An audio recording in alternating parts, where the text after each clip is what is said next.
Hey, everybody. Charles Eisenstein is an American public speaker and author. His work covers a wide range of topics, including the history of human civilization, economics, spirituality, and the ecology movement. He graduated from Yale University with a degree in mathematics and philosophy. And I really wanted to talk to you this Earth Week, Charles, because the climate issue has really now become the dominant and very, very polarizing issue in the environmental movement in our country. And you have a different take on it than a lot of other environmentalists. So I just wanted to explore some of your thoughts. Yeah, I want to say, like at the outset, that there's a fundamental truth that is being expressed in the climate change movement and the idea of a climate emergency, which is that what we as human beings do to the planet comes back to affect ourselves. And that is it's a very ancient understanding, but for modern civilization, it's a new understanding that we can't just do with impunity whatever we want to nature and not have it affect our well-being. That said, we tend to frame the problem in familiar, comfortable, reductionistic terms. And this is a much larger pattern in our civilization. You have a problem and you immediately try to find the one cause, the one thing to control or to go to war against. And that becomes a proxy for a much bigger, more complex problem.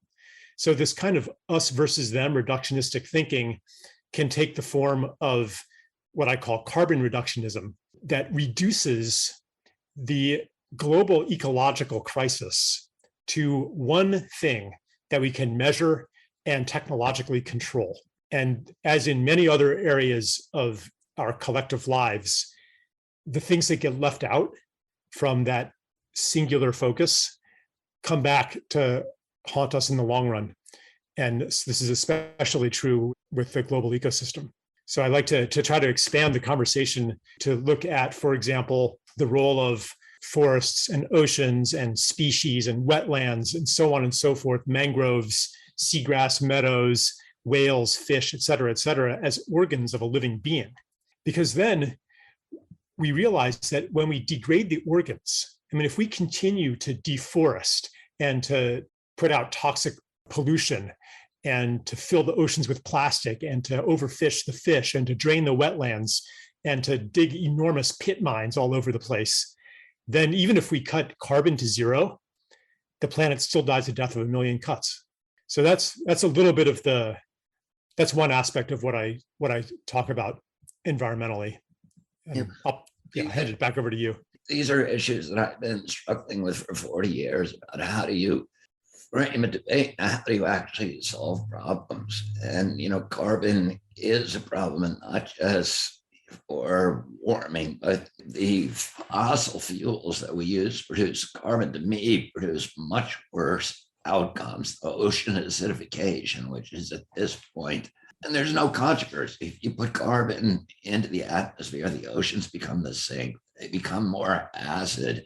The clams, the shellfish, the bivalves on which, and the zooplankton, which also have calcium shells, become incapable of producing homes for themselves, and you get massive die-offs, which we're seeing now. To me, that's at least as frightening as the ice caps melting. I've been in the coal industry for many, many years because all of the high altitude lakes on the Adirondacks and the entire Appalachian chain from Georgia up to northern Quebec are now, and many of them have zero fish in them because of acid. We have ozone particulates, which cause $500 million in injury, mainly to children, and lung injuries, and medical costs just in America every year. And then the mercury that is emitted when you burn carbon ends up in the fish. We fish, and we have less healthy children and less healthy lives. But it's hard to make political progress on those areas without kind of identifying a single culprit and then targeting legislation to address that and litigation. Right. Yeah, some issues have a easily identifiable single culprit, like with acid rain, for example. There was a pretty linear cause and effect that you could identify. With climate change, I feel like we're projecting something onto a linear cause and effect that is actually not that linear. So even to take the example of crustaceans, not only do they suffer from ocean acidification, but their prior decline, which was massive. I mean, if you look at like the size of the quahogs, the oysters and the clams and stuff a couple hundred years ago, I mean, if you look at the remains that the Native Americans left of these gigantic mountains of shells, I mean, the oceans, the estuaries, the coastal wetlands used to be teeming with life. Yeah, And just to give an example of that, we have oyster middens up and down the East Coast, but even in the 19th century, in the early 19th century, New Yorkers ate more oyster meat than they did beef, chicken, and pork combined. Wow. And there were thousands of oyster houses in Manhattan. We had a bivalve called the East River oyster that had a shell that was 11 inches long. Mm-hmm. It had 7 pounds of flesh in it. And right. During the 18th century, there were so much lobsters washed ashore just from natural die-offs to fertilize all the coastal farms of New England. And there were riots in Massachusetts prisons because the prisoners were so sick of eating lobster. And we had this kind of abundance that people cannot even imagine today. Yeah. And you know what the shells of all of those crustaceans are made out of? Calcium carbonate. Right. So when you have healthy ecosystems, then they're resilient to changes in atmospheric gases. They can take from the tiny coccolithophores all the way to the big clams and oysters. They're pulling carbon out of the ocean and maintaining the conditions for their own thriving. And that's a general principle, which is life maintains the conditions for life. So when we destroy life, when we destroy the ocean ecosystems, even regardless of greenhouse gases, then life becomes less able to maintain homeostasis. And we become very vulnerable to changes in atmospheric gases and temperature. Because if we had say that because there's so much really good information now just coming out on the capacity of the soils, mm-hmm. of healthy soils to basically absorb all the excess carbon that we're now producing. Right. If we actually had not wrecked the soils with glyphosate and all these pesticides and destroyed these teeming colonies of microbes, this whole agricultural microbiome, which was absorbing and the carbon and providing that kind of resilience to our ecology. Yeah. So let me make a political connection here, because earlier you mentioned the difficulty of framing something politically when you don't have an identifiable single culprit. But I feel like that's actually a little bit of a trap that we environmentalists have fallen into, because ultimately the reason that I became an environmentalist, and I'm sure it's true of you as well, wasn't because of the bad things that'll happen to me if, say, the whales are extinguished. It's because I loved the whales. It's because I saw the beauty that I grew up in as a child being devastated. It's because my father told me about the passenger pigeons going extinct. So, and I think that most people are motivated ultimately as environmentalists by love. So if we accept that the most important kind of ecological resiliency comes from thriving life, then the solutions, a whole different set of solutions show themselves, which namely to serve the thriving of life everywhere and anywhere that you happen to be. So instead of an abstract global problem of carbon dioxide that lends itself to technocratic solutions in geoengineering and continent-wide biofuels plantations and the mega dams that are destroying African wetlands and gigantic pit mines to mine lithium and cobalt and silver, we can say, okay, let's regenerate the soils. Let's preserve any pristine ecosystem. Let's replant the forests. Let's restore the wetlands. Let's bring beavers back to the waterways of North America to slow down the water and create more life. And that's something that appeals. I think it goes beyond existing partisan ideological divides, which depend on you buying into a politically charged theory of global warming, and allows, like, I know people in the soil restoration movement who they go out to like Midwest farmers and ranchers, and they get them to convert to regenerative agriculture. And they don't once mention climate change, but they mention restoring America's soils. And like these farmers, like they're living on the farm that their great grandfather founded, and the well is dry or it's poisonous, and all of the songbirds are gone, and they see with their own eyes the dying of the land. And what I want to say is that this is not a separate issue from the global ecological crisis and what we call climate change, because it's part of the dying of the organs that maintain climate homeostasis. Because I think like we could actually, who knows, we could see a pause in global warming, we could see global cooling, but if we continue to destroy the organs of a living planet, we'll have climate fluctuations, we'll have worsening droughts, we'll have worsening floods and chaos, even if we convert the whole economy to electric vehicles and install huge carbon sucking machines in every city. I mean, come on, that's not what we want as environmentalists. I'm really struck by your argument about the metaphors with a big debate over how we handle COVID. You know, do we do it by finding a technology to battle this microbe, which is, you know, a vaccine or something, or do we focus on helping people get their immune system strong?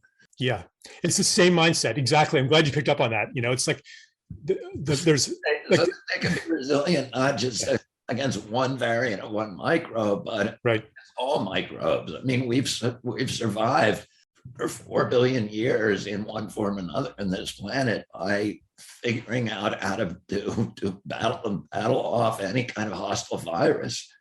Yeah, do that by making our immune system resilient. There's a connection there because again, just as we've had a worsening ecological crisis, we've had a worsening health crisis for at least 2 generations, maybe more. And this has been happening for my entire lifetime, yet at no point did we say, oh my God, we have to change everything about the way we live. We completely re-engineered society for that because it fits the formula of find an enemy. And that's the same mindset that diverts so much of our environmental zeal toward this single cause problem and technocratic solution. Another important point is that the kind of war footing, let's make war on carbon, has played into the hands of the kind of Davos billionaires who are proposing solutions that are, you know, repressing civil rights, repressing human rights, controlling humanity, and imposing these huge high profit, high capital geoengineering projects that will make them richer, that will make democracy weaker, that will screw around with things that, and unfortunately, you have environmentalists who are looking at Bill Gates as a hero, you know, and looking at some of the Davos crowd that they're the ones who can provide the solution, overlooking the fact that these guys are all landing there in their private planes, burning up carbon like hell, and really not doing any. You know, Gates is heavily invested in all the big carbon producers, and his solutions are all about geoengineering. And environmental movement has somehow allowed itself to get trapped into an alliance with these guys rather than the kind of solutions you're talking about. Yeah, and I think that's almost inevitable when we frame the problem in terms of a number, because it lends itself to the same kind of thinking that, I mean, it's actually financial thinking. It's an accounting mindset. And like, it's the same as if you're trying to base social policy on maximizing economic growth. Anytime you base it on maximizing or minimizing a number, what gets left out is everything that doesn't fit into your metrics, or the things that you choose not to measure because they don't redound to the interests of those commissioning the measurements, or the things that are fundamentally qualitative. Those are assumed not even to exist. So it's a comfortable mindset to have yet another policy that is based on numbers, which then, incidentally can be connected, can be financialized and incorporated into carbon markets and carbon derivatives trading. And you have the whole thing happening again. And I think that we just need a much deeper kind of revolution than changing the financial metrics to include embodied carbon. Like that idea of sustainability, the reduction of sustainability to carbon neutrality, really begs the question of what do we want to sustain? I mean, is this what we want to sustain? The direction of our civilization, and just change our fuel stock to something else and continue business as normal, continue befouling the whole world and living oblivious to the sacredness of biological life on Earth? I think we should actually, I'm not going to be the word police and say we should never use the word sustainability, but I mean, come on. What about asking, what kind of world do we want to sustain? If we could keep carbon at manageable levels as the rest of life on Earth dies, and live in a world where you never see a fox anymore. Yesterday on my walk, I saw a fox and I saw a hawk, and that nourishes me in a way that cannot be measured.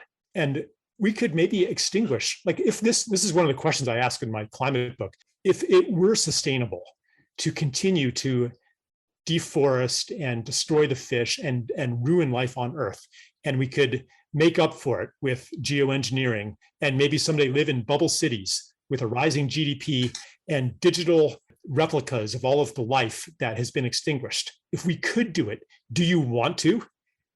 No. So we have to ask, what do we want to sustain? Like, how do we want to live here? I love what you're saying because, and I've instinctively, and I recognized this from the beginning when I did my first environmental book, which was The Riverkeeper. I told the publishers of it that I wanted to write a book about the environment without ever using the word sustainability, without ever using the word environment, without ever referring to climate. Mm-hmm. And that the book was going to be about corruption. It was going to be about stealing public assets, destroying the Commonwealth, and about subverting democracy. And that's really, and the solution, people have asked me for years, what is the solution to our environmental problems? I've always said the same thing, is restoring democracy, restoring true free market capitalism, which a capitalism that values externalities, that values the destruction of nature, which has a value. And it's the undervaluation of those public trust assets that allows us to use the environment wastefully. And it really is just about corruption. It's about destroying democracy. And there's a connection between all of these things that are intangible assets, but really are spiritual assets. I mean, God talks to human beings through many vectors, through each other, through organized religions, through the great books of those religions, through wise people, through art, literature, music, and poetry. But nowhere with the kind of texture and lucidity and joy and detail as through creation. That's the way God talks to us, through the leaves, through the wind, through the songs of the birds, through the sounds of the crickets, and seeing a fox or watching a hawk. All those things have spiritual messages for us. And when we destroy nature, we diminish ourselves. We impoverish our children. And, even stuff that nobody will see. It's like, if you destroyed the Mona Lisa, every human being would be diminished.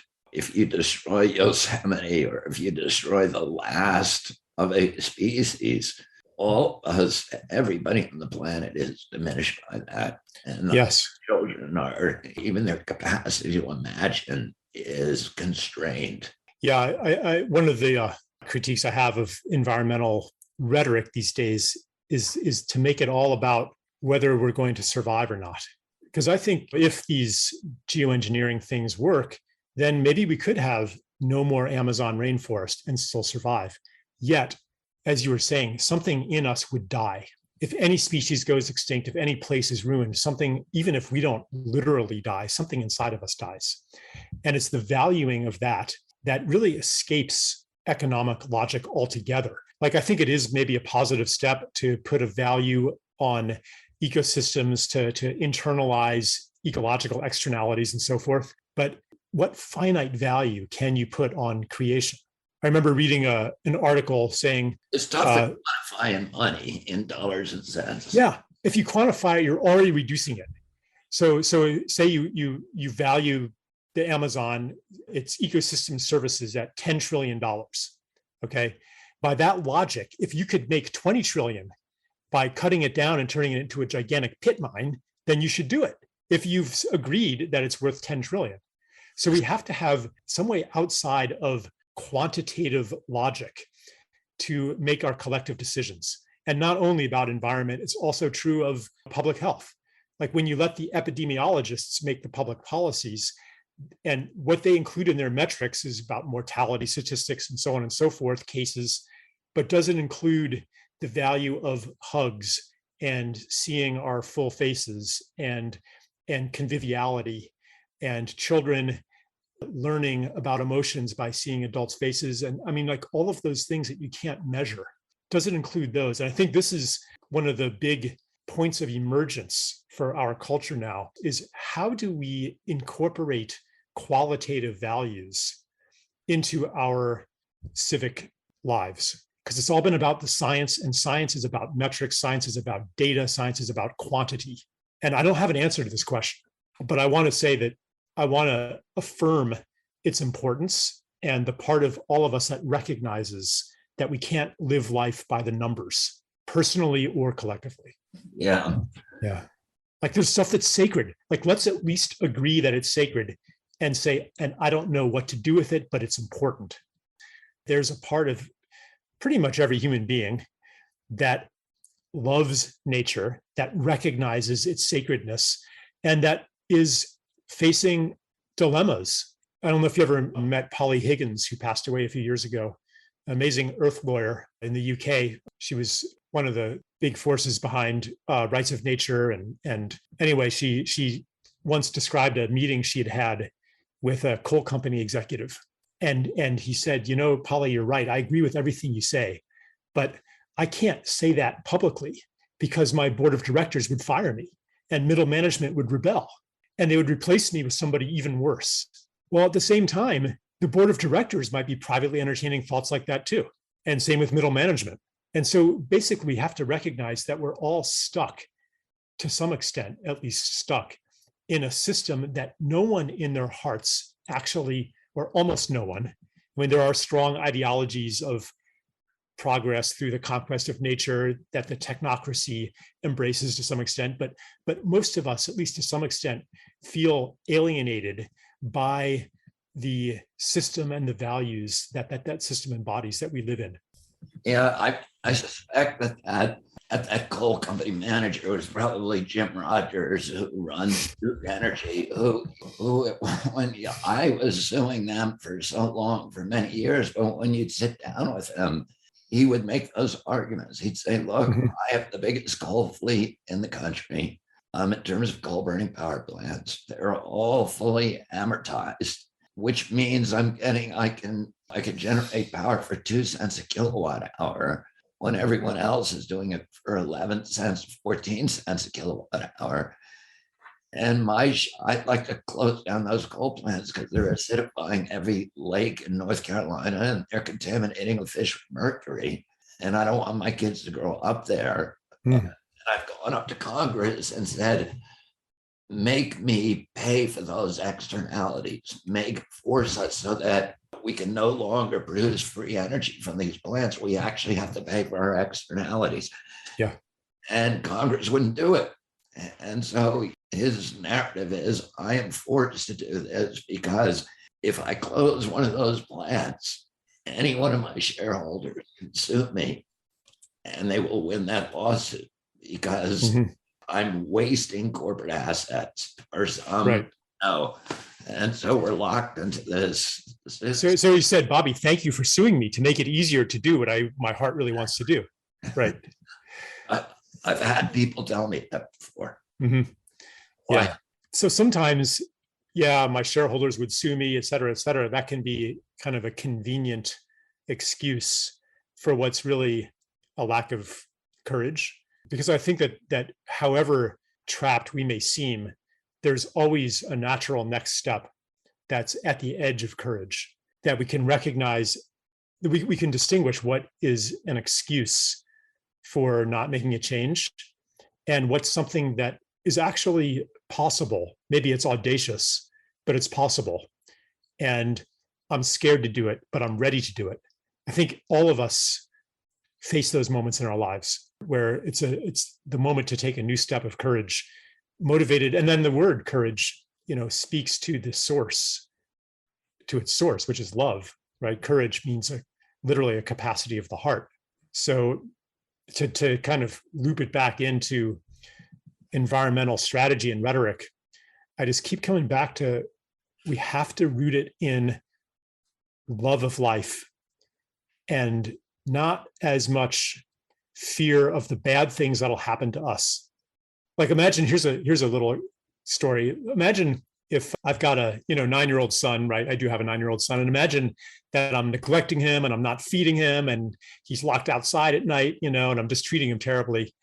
And you come to me and you're like, hey, Charles, you better take better care of your kid. And I'm like, oh yeah, why? And you say, well, if you don't, then when he grows up, he won't take care of you, and your neighbors are going to think ill of you, and you might, get put in prison for child neglect. And I'm like, okay, Bobby, you're right. I'll take better care of him. There's a problem here. Like, I'm not going to take very good care of him. But if you are able to connect me with, hey, this is my family, this is a sacred being who you love, then I don't need those threats. So the question for me is, what has happened to us that we do not recognize the rainforest or the soil or the rest of life as part of ourselves, as part of our family, as a sacred being? And I'm not saying let's abandon the struggle and just do that spiritual work. But if the struggle does not include that spiritual work and the work of reconnection and the knowledge of how painful it actually is to be disconnected, how poor we have become for not being in intimate relationship with the plants and animals around us and the places and the hills, and to not be immersed in a web of stories and relationships with all of these beings. If we don't recognize that poverty, then when we address our opponents, we're only going to be in an oppositional relationship. We're not going to be able to say, hey, I want to make it better for you too. That's what I want to bring into the conversation. How do we get from here to there? Is it just a million acts of courage? And how do you get there? The answer for you would be different. You're an attorney with vast experience in suing corporations. So the answer for you is going to be different than for me or for my brother-in-law. What's important is where the unique answer to you comes from. And it comes from affirming what I just said. It comes from affirming your knowledge of the sacredness of life, affirming your knowledge of yourself as being put here on earth to serve life and beauty on earth. Once you know that about yourself, then you gain courage and you gain clarity, and you become aware of the opportunities to fulfill what you know about yourself and the world. Charles Eisenstein, where can people follow you? How can we support you? Where can they see your writings? Thank you for asking. I have a Substack, charleseisenstein.substack. I have a website by my name. I'm coming out with a new book called The Coronation, which compiles some of my writing from the last 2 years. And yeah, I'd be very happy if people took a look at those things. Thank you very much. Thanks for joining us today, and thanks for your work. Yeah, thank you, Bobby.